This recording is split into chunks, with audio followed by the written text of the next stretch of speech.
Assalamualaikum warahmatullahi wabarakatuh. Salam Sobat Wisata. Selamat datang di podcast Dinas Kebudayaan, Kepemudaan, Olahraga, dan Pariwisata Kabupaten Sumeneb. Bersama saya, Tovan.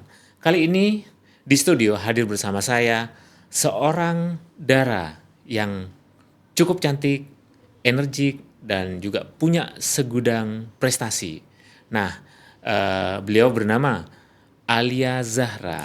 Selamat sore Mbak Alia Zahra. Selamat sore Mas Tovan. Oke, terima kasih ya sudah bersedia jauh-jauh datang dari Kecamatan Ganding ya. Rumah kan di Betul. Ganding ya? Ya, Oke, ngomong-ngomong berapa menit kalau dari Ganding ke sini? dari Ganding ke sini sekitar kalau di map itu 40 menit. Wih, Tapi lumayan. kalau perempuan yang nyetir itu 50 menit. Oh gitu, selisih Agak lambat. 10 menit ya? Iya. Oke, nggak apa-apa. Eh, saya panggil Alia ya, Lia. Oke, Boleh, siap. Lia. Informasi yang saya dapat tentang kamu saat ini sedang berjuang untuk masuk ke Grand Final. Ya, Grand Final Duta Wicara Jawa Timur. Nah, boleh tahu nggak itu event apa sih? Duta Wicara Jawa Timur itu merupakan event tahunan yang diselenggarakan oleh HMD Public Speaking. Jadi HMD Public Speaking itu merupakan komunitas public speaking yang pusatnya itu di Malang. Nah, jadi HMD Public Speaking menyelenggarakan HMD Festival gitu. Iya. Yang di dalamnya itu ada lomba seputar public speaking ya Mas ya.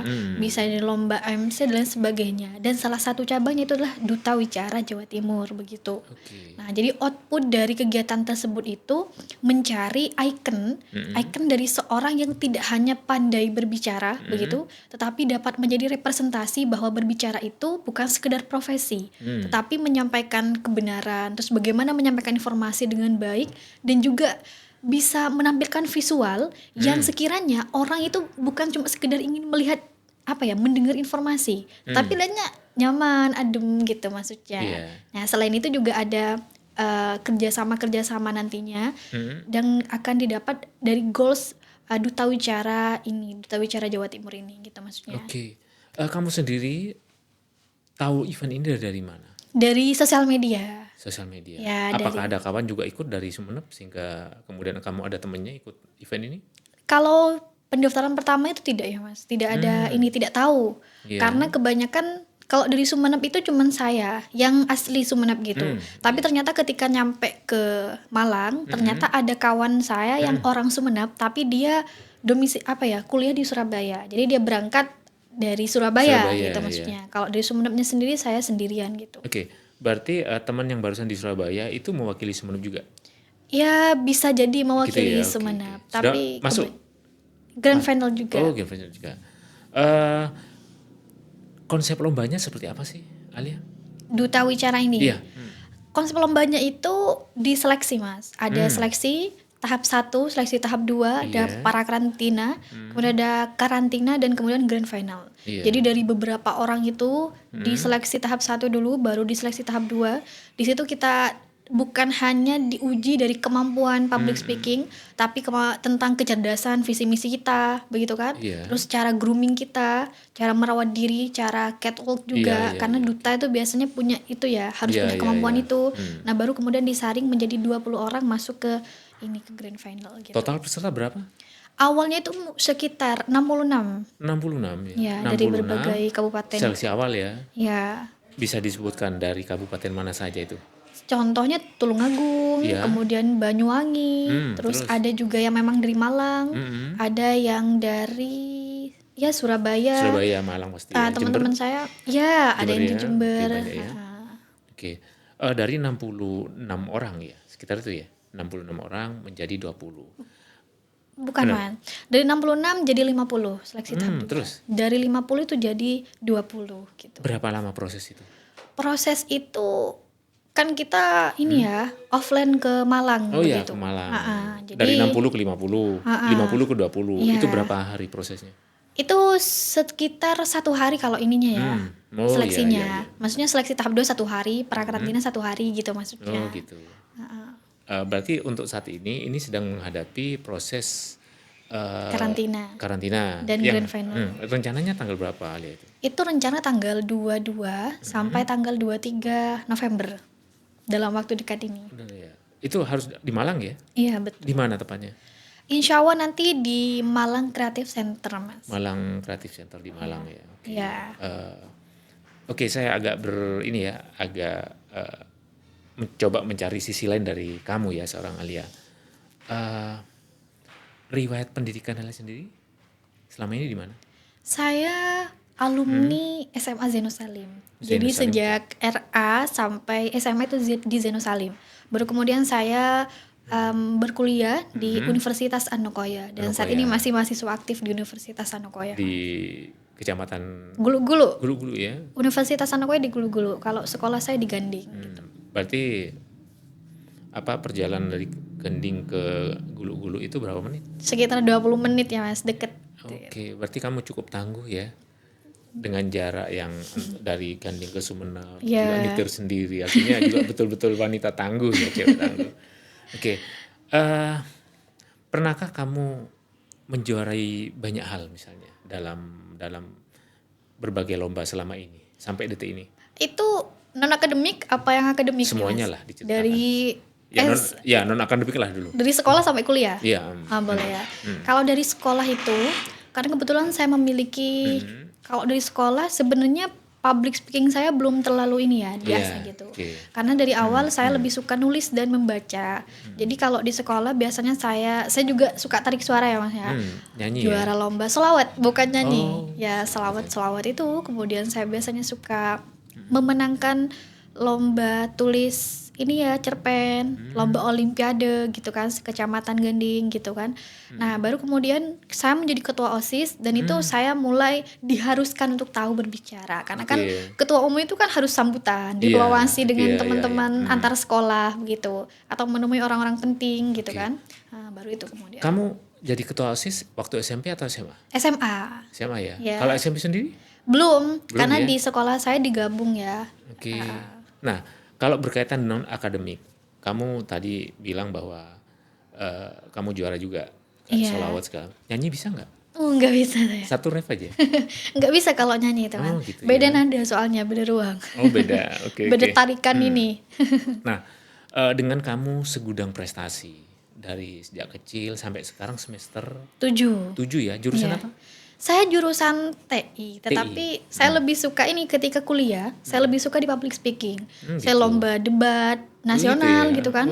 Kemudian saya lomba tausiah gitu. Itu kan jauh melenceng dari rel jurusan saya gitu ya, Mas ya. Tapi ya itulah yang saya jalani gitu. Berarti nanti kamu bisa dapat double. Kemampuan public speaking bagus, tapi secara skill kamu punya kemampuan teknologi informasi ya. Alhamdulillah. Coding segala macam gitu ya. Bingung itu kan bingung ya. Oke. Dalam apa yang kamu ceritakan tadi, bahwa kamu punya banyak prestasi sejak kecil, terus sampai sekarang, bahkan kamu sekarang ada merambah dalam lingkup regional ya, Jawa Timur, mengarah ke grand final nanti untuk duta wicara. Nah, pernahkah kamu merasakan gagal dalam proses-proses pencapaian itu? Bisa diceritakan? Sering ya, Mas ya. Gitu sering. Ya? Bukan cuma pernah, tapi sering. Sering. Gitu. Contohnya gimana? Contoh, saya pernah menjuarai kompetisi menulis dan kompetisi debat public speaking gitu. Iya.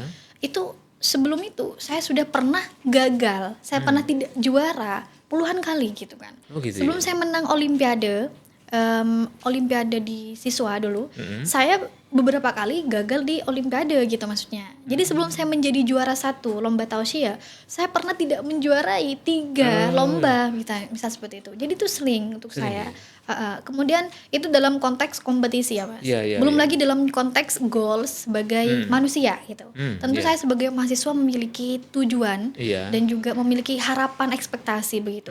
Dan itu banyak sering tidak terjadi. Seperti contoh, saya ingin kuliah di Universitas A gitu. Ternyata takdir saya di Universitas Anokoya. Itu merupakan sebenarnya bukan kegagalan ya, tapi melenceng aja dari ekspektasi begitu. Jadi sebenarnya bagaimana kamu merawat rasa kecewa untuk bisa dinikmati, karena itu juga potensi ke depan saya harus bangkit. Nah, Pertanyaan saya selanjutnya, gimana kamu bangkit dari perasaan-perasaan yang gagal berkali-kali, sukses satu kali misalnya, itu gimana? Sebenarnya itu tergantung perspektif kita ya. Mhm, Tergantung bagaimana kita memandang kegagalan tersebut. iya Saya selalu memandang bahwa kegagalan dan juga ketidakmampuan saya dalam mencapai sesuatu iya, itu berarti saya membutuhkan usaha yang lebih ekstra gitu begitu. ya. Bukan berarti akhir dari segalanya gitu. Mmm, Jadi kalau misalkan saya belum mencapai target saya iya, yang target A begitu, berarti bukan tahun ini berarti tahun gitu ya. depan atau tahun depannya lagi karena saya tidak memiliki batas expired sebagai manusia begitu. Iya, Orang boleh umur 20 tahun punya pencapaian ABC dan saya masih A. Ya berarti saya mungkin di umur 22 atau 23 begitu. iya iya, Jadi untuk melecut memantik iya, semangat saya begitu selalu ada plan A B C gitu Mas. gitu ya. Dan saya selalu sampaikan kepada teman-teman sebagai mahasiswa yang Mmm, progresif harus ada planning jangka panjang dan planning jangka pendek.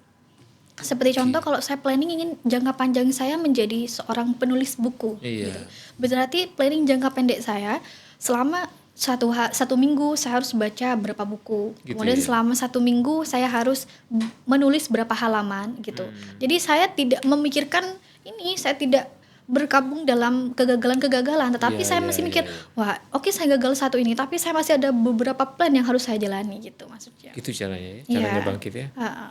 Oke, eee, kalau saya menilai hidup kamu tuh serius banget. Iya, serius banget. Nah, mungkin punya hobi. Hobi apa yang sebenarnya bisa membuat kamu itu merasa terobati dari kekecewaan satu ke kekecewaan yang lain? Karena kalau saya amati, dari segudang prestasi yang kamu punya, menurut saya nggak ada kecewa-kecewanya. Tapi faktanya setelah saya gali ya, kamu kecewa, ada kecewaan juga. Iya. Nah, kira-kira hobi apa yang Alia, eee, lakukan?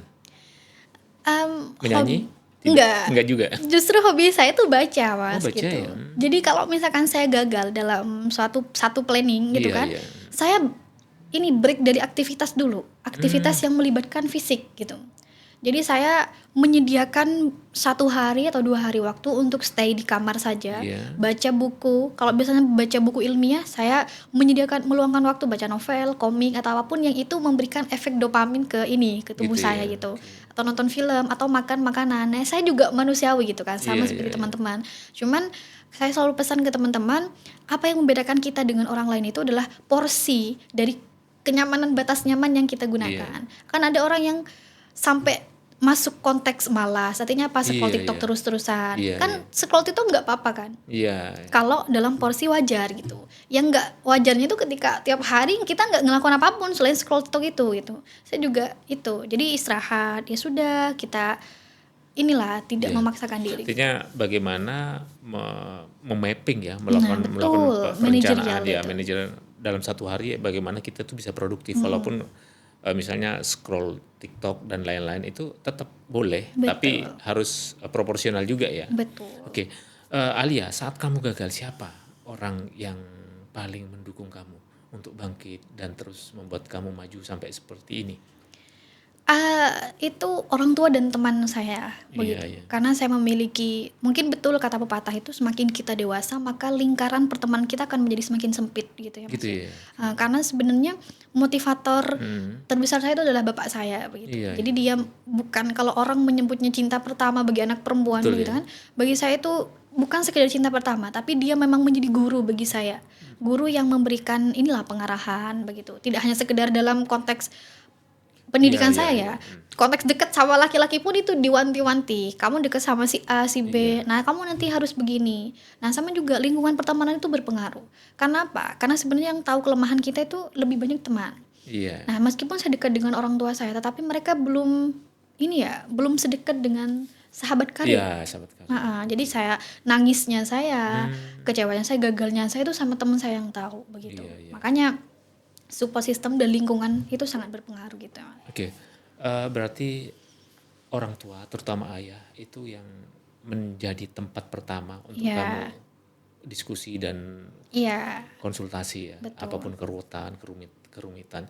Jadi menurut kamu orang tua itu penting ya Sangat posisinya? penting ya Mas ya. Mhm, Peran seorang ayah dan ibu yang cerdas itu penting. Iya. Makanya Nini Madura itu kan selalu ada statement duda emak kan gitu Oh, kan. iya. Kuliah tinggi-tinggi duda emak tak kira teti menteri. Gitu. Iya. Misal bahasanya Iya, orang iya, Madura iya, kan iya, begitu. iya. Padahal orang tua yang cerdas itu bisa melahirkan anak yang lebih cerdas gitu Mas. Dan juga meskipun dia tidak menjadi apa-apa Iya. dalam konteks pandangan orang Iya, desa iya, atau iya. orang awam gitu kan, tapi dia mampu memberikan pemikiran yang terbuka, yang itu tidak seperti orang kebanyakan lah begitu. Ya, artinya kamu sedang mempelopori itu bagaimana pendapat bahwa kalau perempuan Madura tidak perlu tinggi-tinggi kuliah, tidak perlu mencapai cita-cita, Betul. cukuplah karena nanti ujung-ujungnya ke dapur. Nah, hal-hal seperti ini yang sedang kamu Betul. hancurkan ya? Iya, berusaha saya terobos Iya, gitu. terobos. Nah, oke. Targetnya apa?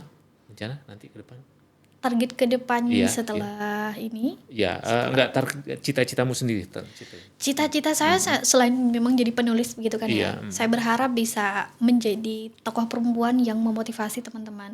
Baik itu saya masuk dalam ini ya, Iya. dunia pekerjaan profesional sekalipun, saya berharap tetap menjadi inilah role model bagi perempuan begitu. Gitu ya. Entah saya nantinya masuk ke pemerintahan misal, atau nantinya saya fokus di public speaking saya. Intinya saya membuktikan bahwa perempuan Madura ini bisa eksis di mana-mana gitu. Oke, ini sebuah potensi yang luar biasa ya. Saya beberapa menit bicara sama Alia, ini saya sudah bisa melihat bagaimana seorang remaja yang cukup progresif dalam pemikiran, dan ini bisa kita ketahui. Dan kemudian kita juga doakan bagaimana nanti Alia bisa lolos di grand final di Amin. Duta Wicara Jawa Timur ya.